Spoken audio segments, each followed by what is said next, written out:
जय श्री कृष्णा। कैसे हैं आप लोग? फ्रेंड्स, आज की चर्चा जो होने जा रही है काफ़ी महत्वपूर्ण होने जा रही है। आज की चर्चा एक ऐसे ग्रह से संबंधित होने जा रही है जो कि पिछले समय में नीच का था, और नीच का होने के साथ साथ अब यह आपके लिए राजयोग कारक बनने जा रहा है। देखिए, मैं चर्चा कर रही हूँ शुक्रदेव की। शुक्रदेव जो अपना राशि परिवर्तन करने जा रहे हैं, और राशि परिवर्तन करके यह अब स्वराशि के होने जा रहे हैं। देखिए, जहाँ हमारे पिछले समय में 9 ग्रहों में से सूर्य और शुक्र दोनों ही नीच के प्रभाव दे रहे थे। अब शुक्र क्या होते हैं? हमारे जीवन में ऐश्वर्य के कारक होते हैं, सुख सुविधा के कारक होते हैं, हमारी प्रतिष्ठा के कारक होते हैं, आकर्षण के कारक होते हैं और लग्जरियस लाइफ के कारक होते हैं।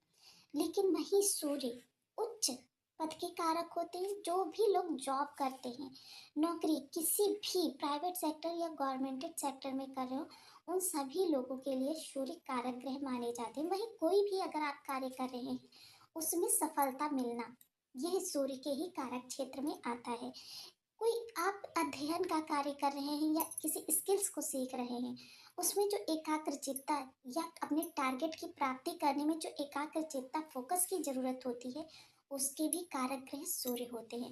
ऐसे में दो ग्रहों का आपके लिए नीच का होना काफी ज्यादा चीजों में आपको निगेटिविटी देखने में आई, क्योंकि सूर्य के राजा है और राजा होकर यह आपके जीवन में काफी सारी चीजों में कमी कर रहे थे, क्योंकि कारक चीज़ों में बहुत ज़्यादा इनका प्रभाव है। ऐसे में उच्चाधिकारियों की तरफ से आपको निगेटिविटी देखने में आई। अगर आप जॉब कर रहे हैं तो वहाँ पर माहौल जो है वो आपके लिए थोड़ा सा प्रतिकूल रहा, आपका मन नहीं लगा। मन ना लगने के कई कारण बने। कुछ आपने अपना 100% दिया, लाख दक्ष होने के बाद छोटी छोटी सी त्रुटियां आपके कार्यों में रह गई, जिसकी वजह से आपको काफ़ी ज़्यादा वहाँ पर उपेक्षा का सामना करना पड़ा। और जो आपने बेहतर किया उसका क्रेडिट दूसरे ले गए। मतलब मेहनत आपने की, लाभ दूसरे ने उठाया। वहीं जब आपके आकर्षण के कारक ग्रह भी नीच के थे, तो ऐसे में आपकी पहले की बनाई हुई साख भी आपकी कोई मदद नहीं कर पाई।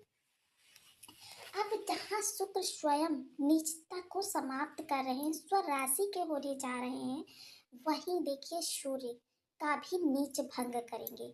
ज्योतिष शास्त्र का एक सूत्र है। देखिए, कई सारे सूत्र होते हैं, जिनमें से एक सूत्र ये भी होता है कि जिस राशि में ग्रह नीच का हो रहा हो, वह राशिपति भी अगर स्वयं उसी स्थान पर विराजमान हो जाए तो वह ग्रह का नीच भंग कर देता है। यानी कि इस समय पर शुक्र न केवल स्वयं नीचता को समाप्त कर रहे हैं, बल्कि सूर्य को भी उच्चता प्रदान कर रहे हैं नीच भंग करके। यहाँ पर इन्होंने सूर्य की नीचता को भी भंग किया है, जिससे एक साथ आपके दो दो ग्रह प्रभावशाली अवस्था में आ गए हैं। हालांकि ये अष्टम भाव है, और इससे कि आपको थोड़ा सा दिक्कत हो सकती है। चीज़ें जो है प्रारंभिक समय में आपको निगेटिव दिखाई देंगी, लेकिन उनका एंड जो होगा हैप्पी एंडिंग, यानी कि आपको लाभ पर समाप्ति होगी। क्योंकि देखिए, सूर्य को तो ये अष्ट और अष्टम का दोष नहीं लगता है, चंद्रमा और सूर्य, क्योंकि इनके पास एक ही एक राशि होती है, इसलिए इनको षष्ठ और अष्टम का दोष नहीं लगता। किंतु शुक्र यहाँ पर स्वराशि के हैं, इस कारण से ये निगेटिविटी जो होगी वो बहुत ही छोटे पैमाने से, मतलब आपके मन में एक प्रकार की शंका को उत्पन्न करने वाली होगी।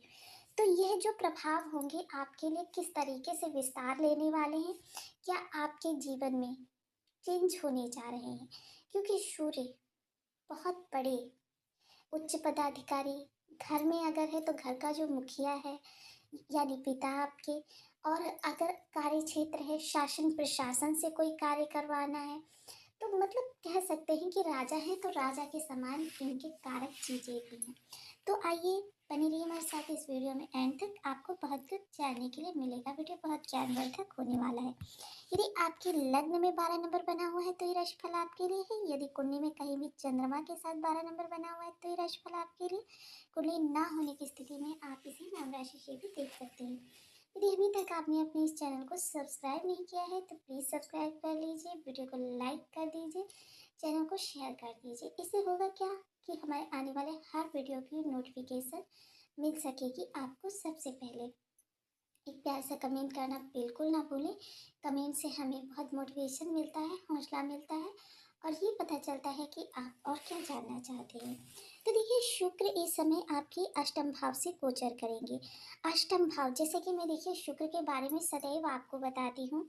शुक्र ना केवल भौतिकतावादी के ग्रह हैं, बल्कि ज्ञान विज्ञान अनुसंधान में भी इन्हें महारत हासिल है। ऐसे में आपको ये प्रबल रिसर्चर बना सकते हैं। ऐसा नहीं है जो लोग खोजबीन करते हैं उन्हीं के लिए रिसर्च जरूरी होती है।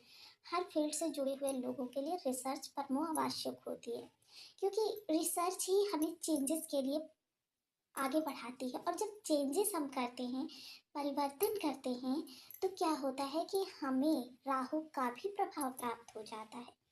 ऐसे में क्या होता है कि शुक्र जो है यहाँ पर आपको रिसर्चर बनाएंगे। बेसिक देखिए, आप किसी भी फील्ड से जुड़े हुए, मसलन अगर आप कुकिंग भी कर रहे हैं तो उसमें कुछ नया ट्राई करने का प्रयास करेंगे, जो कि आपके लिए एक रिसर्चर, तो हर उस चीज़ में इस समय पर आपको लाभ निकलता हुआ दिखाई देगा जहाँ पर आप रिसर्च कर रहे हैं। वहीं ये अचानक धन का भी भाव है, जिस कारण से सूर्य और शुक्र दोनों यहाँ पर माल देखिए शुक्रादित्य राजियों का निर्माण कर रहे हैं। तो अचानक, क्योंकि ये भाव है अचानक का और धन है सामने, और दोनों के पास सप्तम दृष्टि है, तो देखिए अचानक धन के योग निर्मित करेंगे। ऐसे में आपको देखिए ससुराल पक्ष से लाभ प्राप्त हो सकता है। ससुराल पक्ष से कुछ ऐसी मदद प्राप्त हो सकती है जिसकी वजह से आपको बहुत बड़ा इस समय पर लाभ प्राप्त हो सकता है, या ससुराल पक्ष से प्रत्यक्ष में ही कोई गिफ्ट प्राप्त हो सकता है। चर्चा करूं मैं, अगर इस समय पर आपके कोई भी ऐसा कार्य कर रहे हैं जिसमें आपको स्वयं को गोपनीय रख के कार्य करना पड़ता है, तो इस समय ऐश्वर्य यानी धन वहां पर जबरदस्त रूप से, क्योंकि एकाग्रचित्ता भी आपकी प्रबल हो रही है, आपकी सफलता के भी योग बन रहे हैं, और साथ ही साथ आपको इस समय पर काफी ज्यादा लाभ निकल कर आएगा। आपकी कीर्ति पताका फहर सकती है। हालांकि देखिए, जब शुक्र का और सूर्य का प्रभाव यहाँ से एक साथ प्राप्त होगा, तो आपको देखिए, क्योंकि सूर्य यहाँ पर वर्ष में दूसरी बार उच्च प्रभाव देने जा रहे हैं, क्योंकि जब भी किसी ग्रह का नीच भंग होता है तो वो उच्च हो जाता है। ऐसे में सप्तम दृष्टि धन भाव पर जाना आपके लिए काफी प्रभावशाली रहने वाला है। यहाँ पर क्योंकि ये सप्तम दृष्टि किससे देखेंगे, तो सूर्य का वैसे भी प्रभाव देखिए, जहाँ पर वो बैठे होते हैं वहां पर कम होता है, और जहाँ पर उनकी दृष्टि होती है वहां पर उसका प्रभाव ज्यादा होता है। ऐसी स्थिति में यहाँ पर जो चीजें आपके लिए निकल कर आने वाली हैं वो जबरदस्त बड़े पैमाने को दिखा रही हैं। यहाँ पर जब सूर्य और शुक्र के एक साथ मिले जुले प्रभाव देखे जाएंगे, जिसके आधार पर आपको इस समय पर कह सकते हैं कि कुछ ऐसा होगा जिसकी वजह से आपके धन में वृद्धि बहुत ज़्यादा होगी। वाणी काफ़ी प्रभावशाली रहने वाली है। अगर आपको अभी तक कोई सुन नहीं रहा था, यानी कि आप कोई बात कहते थे उस पर कोई भी ध्यान नहीं देता था, तो इस समय पर आपको सुना भी जाएगा और उस वाणी पर अमल भी किया जाएगा, जिसकी वजह से चीज़ें आपके लिए बहुत ज़्यादा अच्छी होती हुई देखी जा सकेगी। यह समय काल है देखिए, पुरानी निगेटिविटी को भुलाकर नए कार्यों की ओर बढ़ने का। इस समय आपकी वाणी तो प्रभावशाली होगी ही, लेकिन वाणी में एक और चीज विशेषता होगी। प्रभावशाली होने के साथ साथ वाणी में एक ऐसा आकर्षण होगा जो हर किसी को अपनी ओर बातें कर ले। यानी इस समय अगर वाणी के माध्यम से आपको इंटरव्यू देना है, किसी डील को करना है, या आपको किसी नए रिलेशन में जाना है, तो वाणी इस समय पर आपकी काफी मददगार सिद्ध होती हुई दिखाई देगी। खान पान इस समय काफी ज्यादा राजसी होने वाला है, लेकिन जहाँ तक संभव हो सात्विक भोजन ही ग्रहण करें। भक्ष्य भक्ष्य से दूर रहें, ये आपके लिए वरदान की तरीके से प्रभाव देगा। अगर मैं इस समय पर चर्चा करूं आपके बैंक बैलेंस की, तो देखिए राजा है तो राजा जैसा ही प्रभाव देंगे। यहाँ पर बैंक बैलेंस भी बढ़ेगा आपका। वहीं अगर चर्चा करें शुक्र की राशि यानी आपके प्रयासों का भाव, तो देखिए प्रयास आपके देखिए इस दौरान बहुत ज़्यादा कठोर प्रयास नहीं होंगे, बल्कि क्या होगा, अगर अभी तक आप गलत दिशा में प्रयास कर रहे थे तो बस थोड़ी सी उसकी दिशा चेंज हो जाएगी। जो भी पिछले समय में आपने गलतियां की हैं उनको इस समय पर नोटिस कर सकेंगे, क्योंकि मोस्टली क्या होता है, अनजाने में हम गलतियां कर देते हैं और कहते हैं हमारे कार्य नहीं सिद्ध हो रहे, या हमें उतना प्रतिफल नहीं प्राप्त हो रहा जो कि हमारे प्रयास हमने किए हैं। तो इस समय पर क्या होगा, आपकी दृष्टि में वह गलतियां आएंगी, और उन गलतियों का सुधार करके आप काफ़ी ज़्यादा अच्छे प्रभाव प्राप्त कर सकते हैं, अपने कार्यों को अपने फेवर में कर सकते हैं। मोस्टली इस समय पर अगर रिलेशंस की बात की जाए, क्योंकि रिलेशंस अष्टम भाव जो होता है वो आपके जीवन साथी की वाणी का और आपके जो जीवन साथी का कैरियर है उसका भी होता है, जिसकी वजह से इस समय पर देखिए जीवन साथी के कार्य क्षेत्र में भी काफ़ी ज़्यादा लाभ की स्थिति प्रशस्त होगी और उनके पद प्रमोशन के योग भी बनेंगे। सम्माननीय या उनका व्यक्तित्व रहेगा इस समय पर और आपके लिए काफ़ी ज़्यादा मददगार रहने वाले हैं, सहयोगी रहने वाले हैं। इस समय पर अगर हम चर्चा करें कि आपका जो एक निर्णय कोई ऐसा होता है जो कि आपको लंबे समय बाद प्रभाव जिसका पता चलता है, तो यह समय काल ऐसे निर्णय के लिए भी बहुत ही अनुकूल है। अगर कोई बड़ा महत्वपूर्ण निर्णय लेना है, पर्सनल, प्रोफेशनल, फाइनेंशियल, किसी भी प्रकार का, तो इस समय पर आप ले सकते हैं। एक बात और कहना चाहूँगी कि इस समय पर बड़े चेंजेस ना करें, मोस्टली करियर को लेकर, कि देखिए करियर को लेकर बड़े चेंजेस आप कर सकते हैं, लेकिन ये है अष्टम भाव में बैठा हुआ ग्रह जो आपकी आंतरिक क्षमता को दिखाता है। थोड़ा सा यहाँ पर इसे त्रिक भाव भी माना जाता है, तो इसलिए देखिए छोटे मोटे फेरबदल कर सकते हैं, बहुत बड़े निर्णय ना लें इस समय पर।